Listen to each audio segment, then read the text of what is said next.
what feels illegal in math but really isn't. Cantor's diagonalizational argument, which he used to prove probably one of the most illegal sounding ideas in mathematics, that the infinite set of real numbers is larger than the infinite set of natural numbers. Now, before we get into the actual proof, first I want to help you understand the gist of his idea. Here I have set up a table with 4 rows and a number in each row. So the first row contains 3,794, the second row contains 6,781, and so on.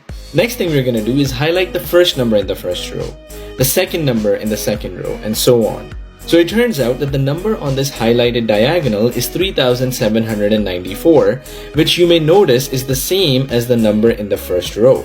If I didn't want that, I could just add 1 to the first digit of the diagonal. So the 3 will become 4 and we'll end up with 4794. But now the number matches with the number in the fourth row, which is 4794. So now to make it different from the number in the fourth row, I can repeat the same process. I can add 1 to the second digit of the diagonal. So this new number, 4894, differs from the number in the first row and the fourth row. But what if I wanted to make sure that this number on the diagonal is different from all the other numbers? Well, I could do the same thing.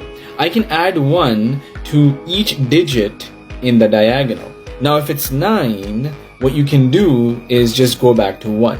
You see, the thing I want you to be convinced of is that by following this process, we have created a number that is different from all the numbers in this table. It differs from the number in the first row, at least at the first digit. It differs from the number in the second row, at least in the second digit, and so on.